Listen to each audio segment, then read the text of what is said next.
Good morning, and thank you very much for joining us. I am Iori Folari. Hope you had a great weekend. I think we tried ourselves, me and Cyril Agbaku. Uh, A very good morning to you. Good morning out there. I'm glad to be here again. Indeed. Um, so much going on, as always, anyway. But COVID-19 looms large. We can't we'd love to, but we cannot de-emphasize it. And so we'll be touching base with efforts to, quite frankly, contain it. I was going to say get rid of it. Well, maybe that would have been too much. But efforts to have it under control, and there are different arguments, different aspects to this. Well, some people believe that the numbers are running away from us in terms of our infrastructure, our health infrastructure, the number of beds, and all that kind of a thing. So we'll try and we'll speak with a medical personnel to find out what those efforts are at grappling with COVID-19. Then, of course, the good news is that the airlines will begin operation, right? Yeah, by Wednesday. By Wednesday, in phases. Lagos and Abuja Wednesday, and thereafter Port Harcourt, Owerri, Kano, and Maiduguri will take up. And then international. Well, whenever that is announced, but at least for domestic flights. So that is the phases I was talking about. Yeah. It's going to be domestic first. Sure. And then the other thing that is sort of been playing in the news, talking about the international scam. Unfortunately, Nigeria is mentioned there. A certain Ramoni or something. Abbas. Ramoni Abbas. Ramon Abbas. Better known as Hush Puppy. There you go. So we'll see what that is all about. By now, every Nigerian, even those that don't have social media, I suppose you had to have been on social media to know about Hush Puppy. Maybe follow him, maybe just check out his page. International scammer. People are saying it's in the region of something like $500 million when you put it all together. But right now he's in custody in America. Is that fact? Yeah, of course. That much can we say? Yes, and with 2 million victims to boot. Indeed, we'll come and talk about 2 million victims. That is to say, he scammed the government, and monies meant for certain class of citizens within America, right? That's what it is being alleged. He and his gang. There's another one. Wood. Did you say? Ekmanle Jacob or Ekmanle Jacob. I don't know how it's pronounced. Woodbury. Woodbury. There you go. We'll talk about this when the time comes. But on to the most urgent matter of the day: efforts at taking control of the onslaught of COVID-19. And for that, we have with us, or we have on the line. Well, actually, shall we say that we're working on that, because this is not the kind of thing we'd like to talk about ourselves. But generally, the figures, Cyril, what are the figures? Well, as at last night, I think the figure rose to about 27,000 plus. But the good thing is that comparatively, if you were to assess it based on our population and our psychosocial behavior, I would say that whereas the concern for stemming the tide cannot be overemphasized, the manner in which we would have harbored fear at the very beginning may no longer be so. And I think that it is on that basis you see government is also advisedly saying that, look, we can restart certain sectors of the economy. Gradually now we're getting to the point of also opening up the airlines. So I think what we have right now is not so much of a perfect system aimed at containing the virus, but a fairly viable mechanism in coping with it. Well, it's interesting you say that, Bill. Excuse me. Because reportedly, the numbers are rising. But we still have to do what we have to do. Just to mention it, abroad, in certain countries, they actually are thinking of possibly retracing their steps, having opened themselves, or if they were just about to open, they're saying in view of the data and indeed what they are seeing physically on ground, they probably should be, pushing it back a bit. So we have to do what we have to do. We have to open the economy.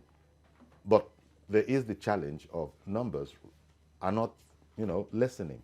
We're talking about wanting to flatten the curve. The curve is not flattening, is it? No, and again, I think that we shouldn't be, we shouldn't fall into the illusion that because maybe we're up to about 200 million and our population and our number of infections is just around 27,000, that we are purely safe, so to speak. We are not. The reality is that if we were testing more, we perhaps would have seen a higher number of cases. That is a guaranteed fact. But the reality again is that I think when people don't present symptoms of the disease, automatically there is this hope and excitement that, look, we can get back our normal lives. Now, the fact is that, like I said, it is not that the buses on the roads are observing social distancing as much as they should do. It is not that our markets have become less rowdier. But it is that, again, the stark reality that stares us in the face is that the way this virus has worked in places like Europe and Asia, we've seen it work a little bit differently, if not substantially differently, in Africa. You know, now, wait, sorry, sir. As you've said that, I want those kind of statements to come from professionals, and luckily we do have one. We have Dr. Japhet Olugbogi with us. You know, he's chair of the Committee on COVID-19 for NMA, no less. So maybe you want to put that question. We want to put that question to Dr. Olugbogi to start off with. Good morning, Dr. Olugbogi, and thank you very much for joining us. Good morning, Uncle Yeri. Good morning, sir. Thank you for having me. Indeed. Where Cyril got to there about COVID-19, the strain, I imagine, is what he means. The way it's, quote unquote, working, you know, in the West, it's not exactly the same as we are experiencing here. Would you like to comment on that, please? Thank you very much. I think the strains, we know that a lot of discoveries are being made on the virus as time goes on, hourly, daily, and all the time. So it's not totally different what is happening here from what is happening in Europe. I think one thing that is working for us, like significantly what's working for us, is that our population dynamics here is different from that of Europe. For instance, what we're trying to say about that is that most of the individuals that have been infected here are within the ages of 31 to 40. And these are young people whom immunity is very strong, or presumably very strong. Apart from that, they are not likely to have this, like the elderly. Now, in Europe and the Western world, most of their population is dominated by the elderly people, or those who are advanced in ages. So when they get the virus, they so to say, if I may put it that way, they suffer more abilities from it than the younger people. In fact, which is filled, they may have the same situation we are having here. But let's not forget that even here, there are so many unreported deaths. There are so many unreported morbidity. That is, so those who are sick or are ill or are having one form of disease. But the fact that we are not testing enough, the fact that okay, the lines are freezing up a bit, Dr. Olugbogi. So many people want form of infection or one form of I think we're going to come away from Dr. Olugbogi for a while, just for a brief moment, so that maybe the lines can free up a bit. And you know, Dr. Olugbogi was bringing in the demographics there, and you know, that also is going to be important. In any case, it's not for nothing that the guidelines are really quite protective of the elderly in society. For instance, as you know, they don't want, the guidelines would seek to shield the elderly from exposure in churches, for example, religious houses. You can't go anymore for now. You have to have do that sacrifice if you're below 65, right? I mean, sorry, if you're 65 and above. So those kind of guidelines will be attesting to what Dr. Olugbogi is talking about. But the I imagine as soon as we can get back online with him, we'll probably be asking. So, Dr. Lubogi has. Yes. Could you continue, please? Maybe the lines are freed up a bit. Please. Yes, as I was saying, the demography of our society is quite different from what you find in Europe. Their demography is such that you have the elderly or those who are advanced in age dominating their population. Okay. Unlike here, where you have the much younger people dominating our population. And we know. And would you say, doctor, that the young, would you say, doctor, that the young segment of our society, the immune system is such, perhaps a bit more virile, vigorous, that they're able to resist better? Yes, obviously. Not just in our society. Younger people have a much better immunity than the other ones or the elderly. Because in medical parlance, we categorize those who have lower immunity as to the elderly and the much younger ones. That it's the children and the elderly. Those are the people whose immunity are not so strong. So we have a population that is filled up with young, able-bodied men and women whose immunity are strong. So this particular mostly responsible for the fact that most of the people who are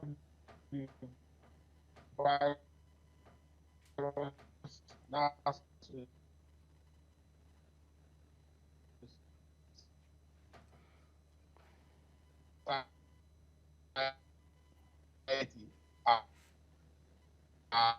not down or again, we're going to come back to studio just to give it a few seconds to see if it'll loosen up a bit.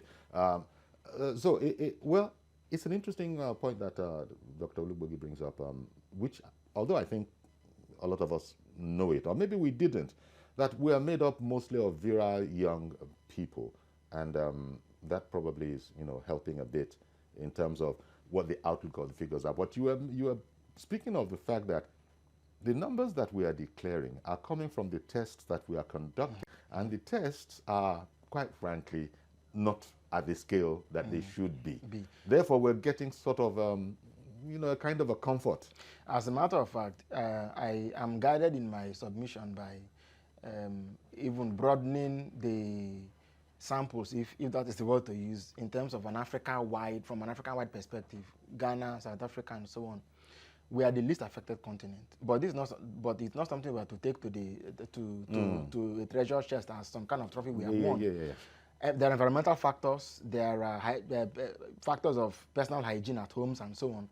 But the reality, again, is the fact that we are fortunate to find ourselves where we are. And that is why we are going to be taking measured steps. Now, if you look at people who travel by air in Nigeria, I think it is mostly the elderly.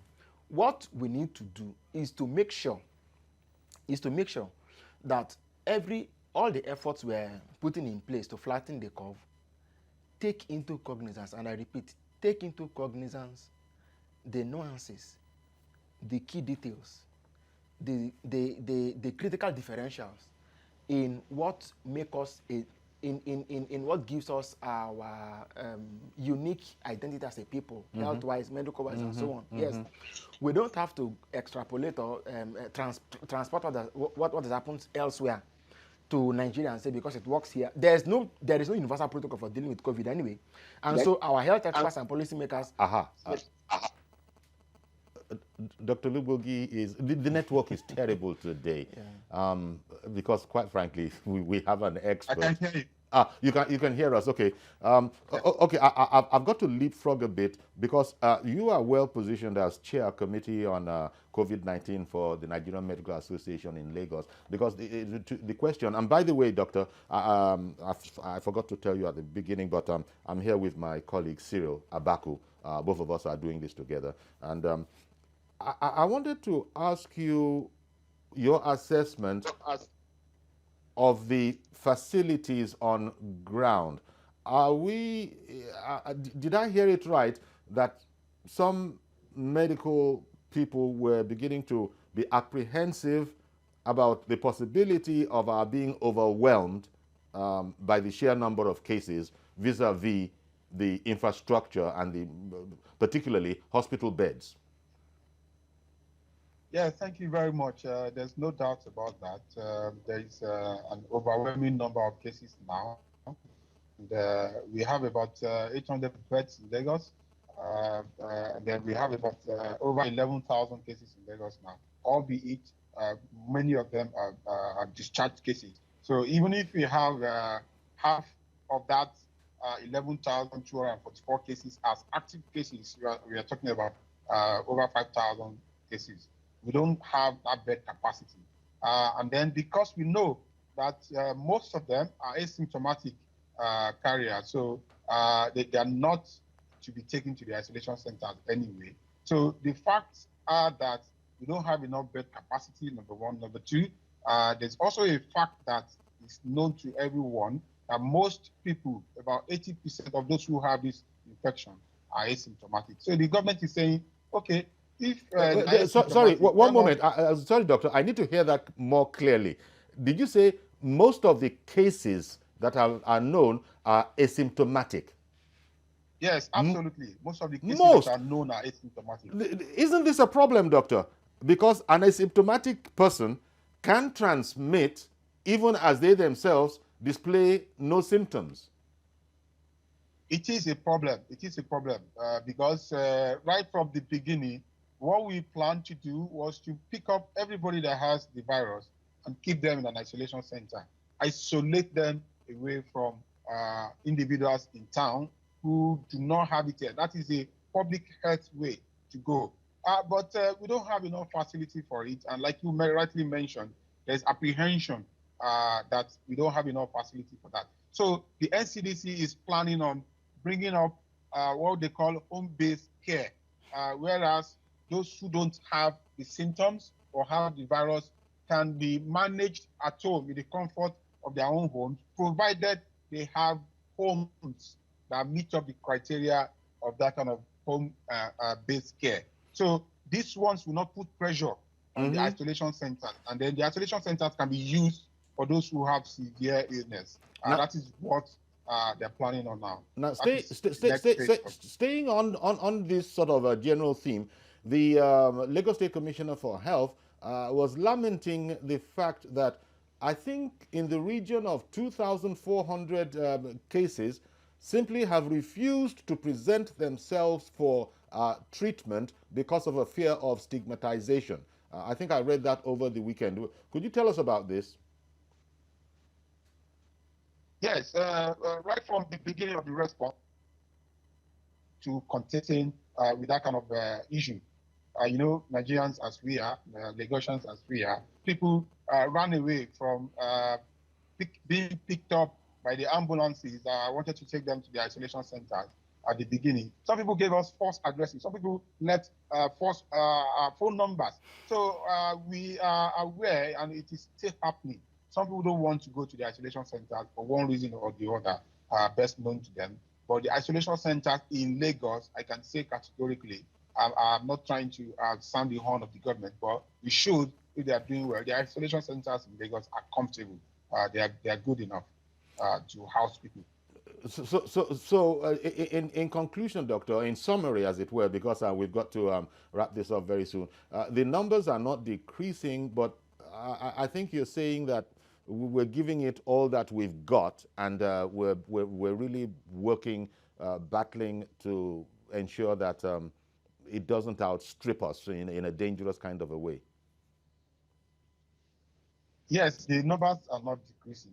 I don't see the numbers decreasing anytime soon, except we get a vaccine or a particular drug that can actually cure the virus. Because the more we come out, the more people interact, the more people socialize, the more people contract the virus. And then the more we open up our economy, the more people contract the virus. But we have to find a way to, transact businesses and still carry on with our lives. So, indeed. Well, I want to thank you very much, Dr. Japhet Olubogi, Chair Committee. More people will contract us, and then the more testing. I'm sorry, there was a delay, but I was just thanking you, Doctor. for taking time out to come on us. Dr. Lubogi is our chair committee on COVID-19 for NMA in Lagos. Okay, welcome back. And now for Ramon Abbas, they would say, if it were in Yoruba, Ramon Abbas, you know. He's been called Raymond and all of that. Siri was just telling me that he even has a what is that thing? Ray Hush Puppy. Ray Hush Puppy. But we're talking about the very Hush Puppy, the Instagram Hush Puppy. Nobody knows exactly what it is he does for a living, but he lives an opulent lifestyle. No visible means of livelihood, but you wouldn't know that to look at his Instagram page. You would think he was a multi-millionaire artist, or indeed a realtor, a real estate business person, which he did indeed change his tag to when the heat at one point got a bit much. Okay, you know this story, but let's just refresh your memory. We've shown you this film before. Here it is again. By the Dubai police, in which the U.S. Federal Bureau of Investigations extended its gratitude to the UAE crime watchdog for its role in apprehending and extraditing the two suspects. Described as an international online scammer, Hush Puppy Woodbury and 10 others were arrested in an operation tagged Fox Hunt after they were arrested of committing crimes which include money laundering, cyber fraud, hacking, criminal impersonating, scamming individuals, banking fraud, and identity theft. They reportedly created fake pages for existing websites in order to redirect victims' payments to their own accounts. The gang hacked corporate emails and sent fake messages to clients in order to redirect financial transfers and people's bank details to their own accounts. The raid that led to his arrest resulted in the confiscation of incriminating documents of a planned fraud on a global scale worth $435 million. Who goes by Hush Puppy on social media platforms. 21 personal computers, 47 smartphones, 15 flash drives, and 5 hard disks were seized from him. 1,926,400 victims were allegedly scammed by Hush Puppy and his gang. Okay, as I said, you've seen it before, and it's all over the internet, on YouTube, all over. Just about everybody is commenting on the matter. First of all, it has to be said, he's one of ours. He's a Nigerian. But then I don't know if it is true. He's reportedly renounced his citizenship and is now a citizen of, he has a Dubai passport. Whatever that means, just take it as what was. It's part of the whole body of information that's out there now. Even so, I'm not surprised at that, because we don't know what his family life is like. We don't even know where he comes from for sure. He's been mentioned, some people have mentioned Ikorodu, some people have mentioned far away Kwara State. Nobody knows anything definitively, even though the facts are there and can be got. But there you go, that's the gentleman there. He turned himself into, you know, as people go on self-exile, he himself made himself an ambassador for Gucci, you know, so much so. Even Fendi, the other fashion name, I understand he was the only black person that was invited to their event. So that's the kind of character we're talking about. And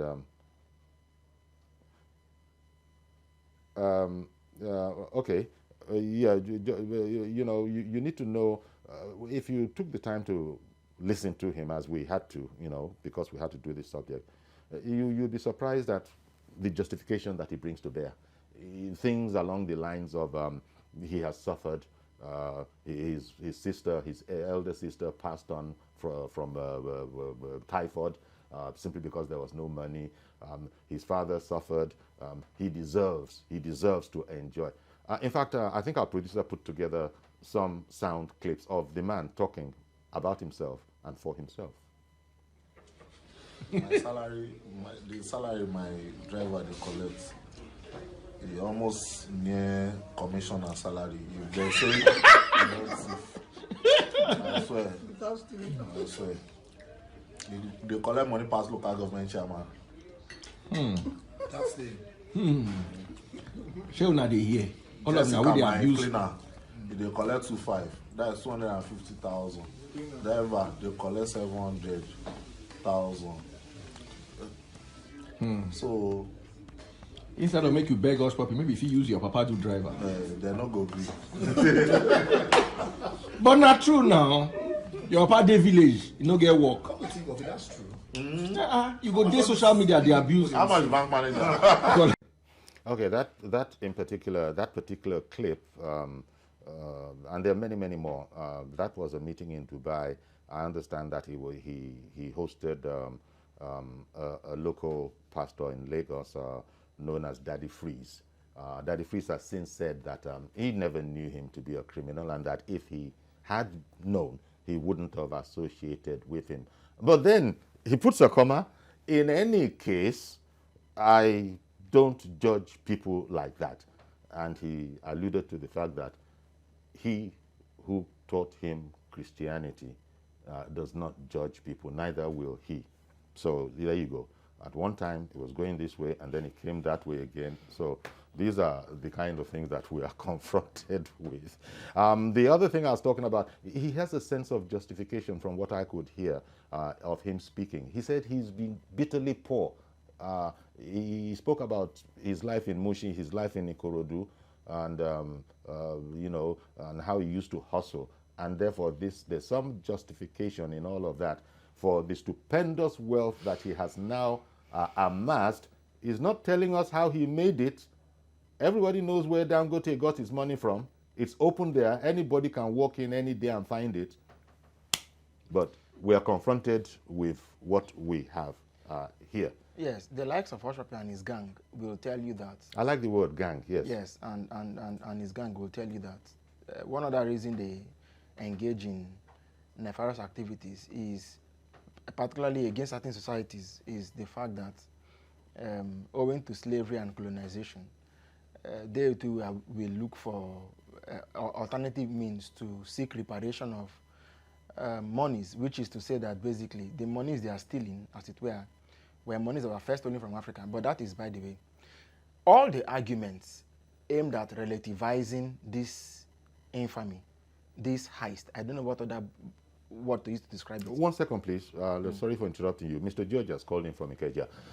Good morning, Mr. George. Uncle Yori, good morning. Good morning. And good morning to Siri. Good morning, sir. Uncle Yori, please give me 60 seconds to say something on the two subjects. Please, go ahead. You know, nature does not punish people with two things at the same time. Nigerians and Africans are suffering from maladministration, mismanagement of money, people suffering in the midst of plenty. And you don't expect COVID-19 to come again and just perish all of us. Those who have economic comfort, let them suffer the better part of it for one. When you look at the rate of recovery that Lagos State is rolling out, you know that these people are strong. These things we call suffering. It builds the soul to mature. That's why you see that the immunity of the average black man is high, because the suffering we go through makes us strong. As for the second subject that you're talking about, Uncle Yori, yes. Why won't a pastor now deny that he no longer knows this man? After he himself says he did not question his sources of income, that if he had known, is he pretending? Somebody is pouring money into your church, and you didn't ask him, you don't know his means of livelihood. And you said if you had known. Did you try to know? I bet. Yes. Well, thank you very much, Mr. George, for calling in. And just before you launch, Ciro, please, let me just add this. There are people, if you're interested in this whole sordid matter, and you check it out online, you will see where Ramon Abbas professes to be a Christian. You see where he's singing, I have decided to follow Jesus, in a swimming pool, a glass of champagne. So he, you know that what he's saying is that he is a follower of the Lord Jesus There Christ. are hush puppies in corporate Nigeria. There are hush puppies in political Nigeria. And all of them claim either to be Christian or Muslim. Okay, let's hear it from Yakub. We know where that comes from. Let's not keep Yakub waiting. Good morning, Mr. Yakub. Short and sharp, please. Yeah, thank you. Tijori, good morning. Good morning, sir. Okay, good morning, sir. Good morning to you. Yeah, is it Tijori? I think I back Mr. George. Mm-hmm. Although for me, this coronavirus of the thing, I believe what your guest in the studio, your colleague says. No, it's not my guest, though. We're together. He's my colleague. Cyril. Yes, what he said earlier is that we have not done tests as far as the European country does. Correct. See, I didn't think that we have 20 million in Lagos, and then we conduct a test worth of 19 million. Theory, what will happen is that I tell you for free, there's probability like 40 million get this thing. But you know that we don't know. We are still keeping moving. The only thing is that I give thanks to God Almighty Allah. The tax force even said that we should be praying to God. God is even Nigerian now. It's helping us because we don't even have the resources to even cut this thing. Ben. But about the second topic, Tigori, and by the way, before you leave this first topic, Lagos State has criminalized appearing in public without a face mask. Go to Osho, the market today, Tigori. Do we even have the police that will enforce this? We don't even have the personnel. Because if you go to the market, you will see as if this thing is not exist. In fact, some people even believe that coronavirus is not exist, even including elite. The people that you will even not believe that this one will say this thing is not exist. A doctor of mine, a friend of mine, a doctor was telling me that this thing is not exist. I say, wow, if you can say this, how much more ordinary market woman? Oh yeah. Do you get it? Quickly go on to Hush Puppy. Quickly to Hush Puppy. You see, God of these days is catching up with them. But seriously, say something. We have a lot of Hush Puppy in politicians. I don't want to mention one of them that always climb the tree. Don't mention anybody. That is true. We don't know the source of income, but you boss a car, you flagging car in the faces of social media. Chief Jody, I have to. AFCC should be able to know all those things. Where is it working? Where is source of income of this politician? And that's climbing tree, spending almost 11 hours on the tree. And then he has a lot of cars. Thank you and God bless you. Thank you very much for calling in. And you see, you want us to be very careful because mainstream media is not the same as social media. The social media is just mentioning names left, right, and center. Anyhow, if we didn't see Daddy Freeze in there, we wouldn't have been able to mention his name. But we heard his voice there. But Daddy Freeze says that goes back to a different times, a time of unknowing. A time of unknowing. He did not know he was a criminal. And if he had known, he would not have associated with him. So and in any case, the person who taught him Christianity did not teach him to discriminate. The Lord never discriminated against anybody. He took them all in. He did. And so where we are right now is like we're at a stadium and we've stood up seeing a great performance. When the goal is scored, when the final thing is done, we will clap. We would love to see the US system put these people on trial, let the law take its course. Yes.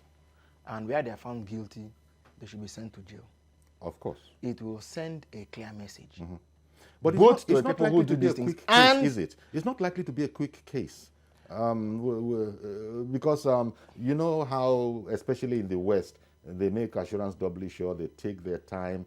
And the FBI that is handling this whole matter, even though they've been working on it apparently for ages, the FBI doesn't just think of you today and come and arrest you today. But for they establish your case, right? Yes, but for as long as the law will take its course, yes, we can rest assured. I think we can rest assured because after all, let it be said, James Ibori, the law here handled him in a one way, and the law in the UK handled him in a different and way. I think I think someone else has come on the line. Yes. Good morning, Mr. Joshua. Thank you very much for calling in. Okay. Good morning to you, sir. Thank you very much for calling. Sir, good morning. Very good morning to you too. Uncle Yori, quickly, I would say for Corona, I think it has come to a point of individual responsibility. Mm-hmm. We have to take responsibility for our lives because I'm sure even the medical sector is overwhelmed with whatever is going on, even if they are not talking about it. So we as individuals, just Dr. Olubogi mentioned as much. We have to help ourselves. Indeed. Now for Hush Puppy, I have been calling the program and saying corruption is the national culture of Nigeria. Unfortunately, but it's Nobody not true. wants to listen. It's not true, but I understand your meaning. Lagos Ibadan Express was awarded 2 times and mobilizations were paid for that road, and it was not constructed until recently. Where did all the money go? I was talking to, a neighbor was talking to me over the weekend. You know, students are at home and they are doing online classes. And the neighbor said she insisted that the son should solve the mathematical problem without using calculator. And the boy was like, if I don't use calculator, I will score low grade and my friends will make jest of me. The woman insisted, son, you will not use calculator. Use your brain. And at the end of the day, the guy came out with C using his own strength. And then the other kids whose parents allowed them to use calculator now are on A grade. And they are making jest of the guy. And the guy now started judging the mother. Now, the so-called integrity you taught me has led me to C. Look at my mates. They are now in A. And they are all being praised in the public. Uncle Yori, this thing has become a pandemic. Hush puppy is the face of Nigeria. As of today, the young people... I would take exception to that statement with due respect, Mr. Joshua. I withdraw it, sir. Thank you. Because hush puppy can never ever represent us. Get to know that as you have private jets in the church, ask yourself, where did you get it? You have private jets without any form of attachment to any productivity. How did you get it?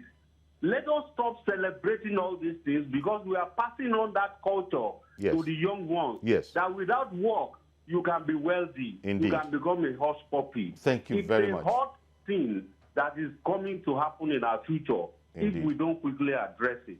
Thank you, sir. Thank you very much for calling in. There was a Nigerian student in Japan. Please, you're going to go there. But the fact, what Mr. Joshua was just saying, I think he has in the region of more than 1 million, maybe 2-point-something million so-called followers. I think 1.9 or something like that. More than 1 million followers, for goodness sake. So most of those ones are Nigerians, admiring Nigerians. No, look, we understand how this thing works. We have even had people say that Hush Puppy's undoing was his greed. That he didn't know where to stop. You can't. You're right. You know, you can't even criticize Hush Puppy too harshly. But when the foundation is broken, yes, how do you even begin to award a score? That is the problem. A Nigerian doctoral student in Japan over the weekend, I think, found a wallet with huge sums of money. He returned it to the police. Then the government said, "Oh, for this kind of thing you have done, come and take a percent." He said, "No, he wouldn't even take it."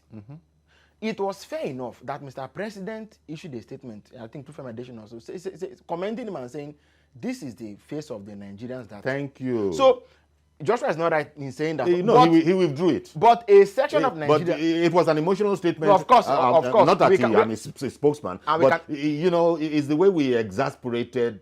And look at, he has gone all over the world. We have all these doctoral people that you're talking about, young Nigerians. Those ones don't go all over the way. It's so annoying. Someone else called in from Ikeja. Moyo in Ikeja, good morning. Good morning, Uncle Yori. Good morning, sir. Thank you very much for calling in. You're most welcome. Yeah, you've got some very interesting topics to talk about this morning. One of them very, very unfortunate, the hush puppy one. Yes. As regards the issue of COVID-19, sure, I want to state that the government failed to do enough in sensitizing the people. You know, when this pandemic broke out initially in Nigeria, a lot of the people believed it was a scam. And the government did not go extra length in the course of the shutdown to really and truly sensitize the people. And that impression has stayed long in the mind of the people that is becoming very difficult to erase at this point in time, that is becoming very glaring that COVID-19 is real. I would employ the people, the leaders of this country, to try as much as possible not to politicize everything that has to do with the life of average Nigerians. People believe that they play politics with everything, and that has affected seriously the way Nigerians have accepted the reality of COVID-19. Now, on the issue of hush puppy, it is sad that the previous caller said is the face of Nigeria. He withdrew it. Even though that statement is emotional, yes, but it is not completely out of order. You see, you're looking for my trouble again, no? Yes, I'm sorry to. But we are proud. We are proud Nigerians, and that kind of a person does not represent us.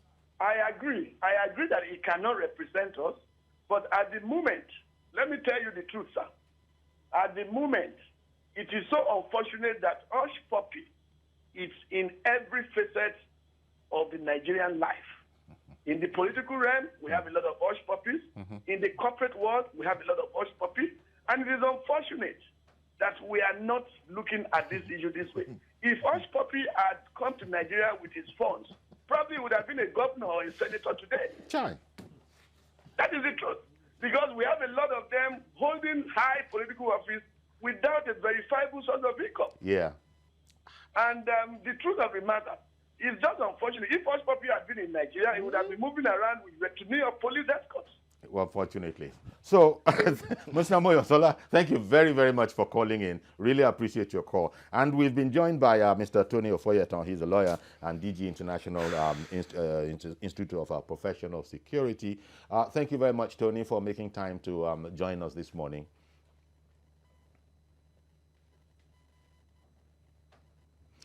I hope we are making contact with Mr. Ofoyeton.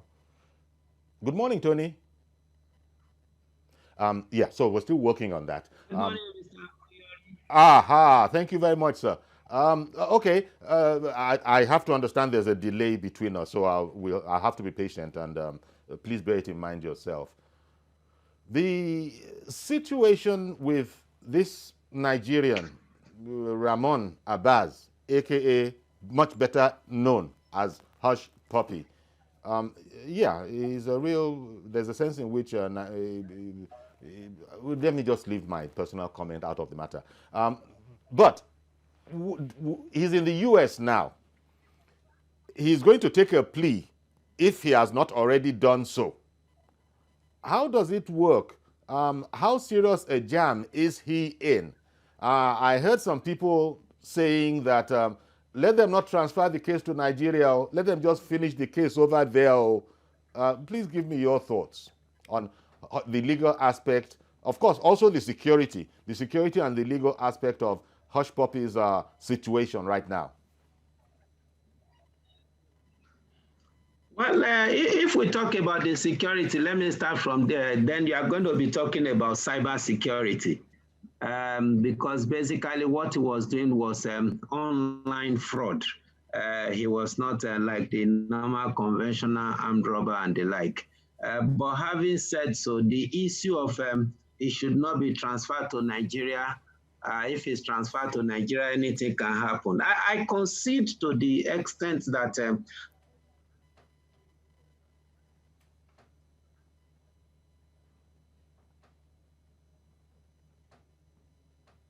it froze. There's high level of impunity in the tendency of being able to influence a lot of things are there. And that is why those that are saying that he should not be extradited to Nigeria are actually calling for that. Of course, there's extradition treaty between Nigeria and the US. It was a 1931 treaty, which eventually came into effect in, I think, 1935 or thereabouts.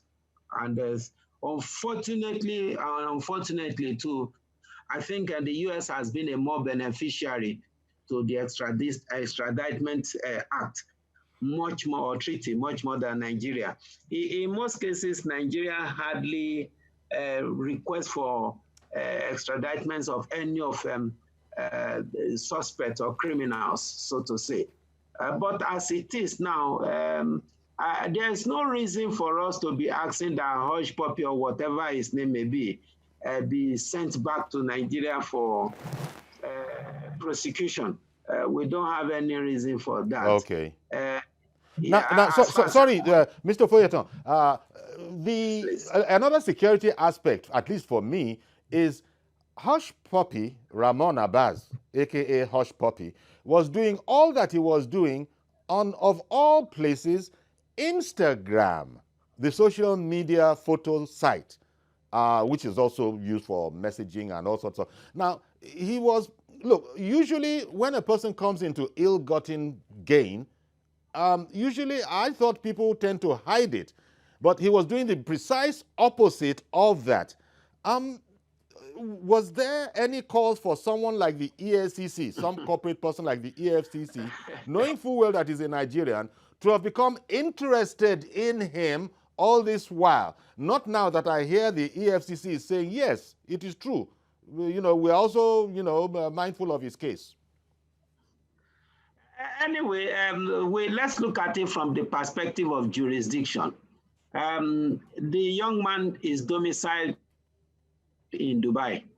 Whatever he's doing is just because he blends the nomenclature that is associated with Nigeria and the fact that he's also a Nigerian. The question would not be ordinarily, where was the crime committed?